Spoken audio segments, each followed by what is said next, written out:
मी जरांगे रामप्रसाद, मुलीचा भाऊ. आमचा दिनांक 21 तारखेला लग्न ठरलेलं, टिळा झालेला 14 डिसेंबरला. आणि टिळा झाल्याच्या नंतर आम्ही लग्नाचे कपडे घेण्यासाठी पुण्याला गेलेलो.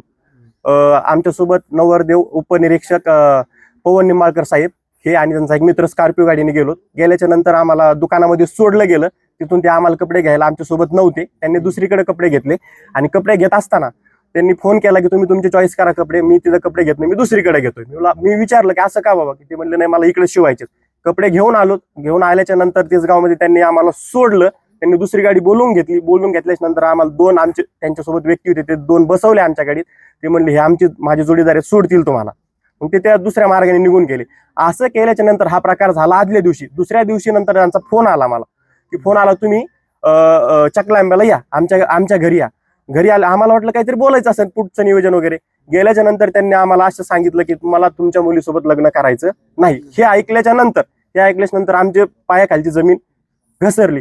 ते झाल्याच्या नंतर आम्ही का नाही करायचं, की ते म्हणले ही मुलगी मला शोभत नाही, ग्रामीण भागातली, असे काहीतरी वेगवेगळे आरोप केले, उत्तर दिले त्यांनी. मग हे केल्याच्या नंतर आम्ही तिथं बोलल्याच्या नंतर की ते म्हणले ठीक आहे, तुम्ही ऐकत नाहीत ना, की त्यांनी आम्हाला त्यांच्या जी वर्दी होती पोलीस डिपार्टमेंट, त्याला एक अडकवलेली गन, त्याचा धाक दाखवला आम्हाला, की तुम्ही कसं काय नाही करत का, आम्ही पोलीस डिपार्टमेंट, माझं कुणी वाकडं करू शकत नाही, अशी मला सवय लागलेली, हे मी असं किती का करत आलोय. असंच पोखरीचं प्रकरण एक झालेलं त्याच्या अगोदर. आणि हे करत असताना आमची त्यात बदनामी झाली. आम्ही गावाकडे आलो, मध्येचे लोक कोण प्रयत्न केला, परंतु आम्हाला त्यात काही इनपुट भेटलं नाही. मग हे करत असताना आमच्या चुलत्यांनी जो 1-1 रुपया गोळा केलेला, तो पूर्ण त्या लग्नासाठी लावला होता, तो पूर्ण आज आमचं कुटुंब उद्ध्वस्त झालेलं आहे, आमचं याच्यावर आलेलं आहे. आणि ह्या बाबतीत आम्हाला न्याय मिळावा. आणि पोलीस प्रशासनाला एवढीच आमची मागणी आहे की याच्यावर लवकरात लवकर काहीतरी याच्यावर कारवाई करावी, त्यांना निलंबित करावं. कारण ते जर सिस्टीममध्ये असेल ते काही ना काहीतरी करतात ते. आणि आम्हाला वारंवार धमकी देतात की मी पोलीस डिपार्टमेंटमध्ये आहे, माझं कुणीच काही करू शकत नाही.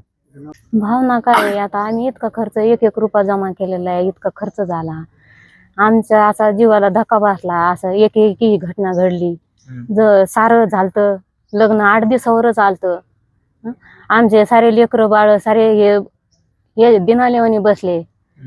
मग हे असं हे करायला नव्हतं पाहिजे.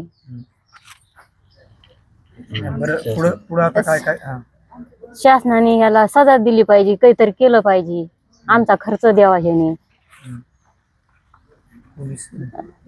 पोलीस ह्याने असं करायला नव्हतं पाहिजे. पोलीस लोकच असे करायला लागले, आम्ही काय करायचं गरीब लोकांनी. तुमची मागणी काय आहे? मागणी काही नाही, तिने आमची इच्छा म्हणजे एवढे पैसे देऊन टाकाव आमचे. आणि 1-1 रुपया जमा केलेला 25 लाख रुपये जमा केले. ते खर्च झाला आमचा, सगळा खर्च पूर्ण केला आम्ही. पण त्यांनी आमची मागणी द्यावा आणि त्याला न्याय मिळवून द्यावा.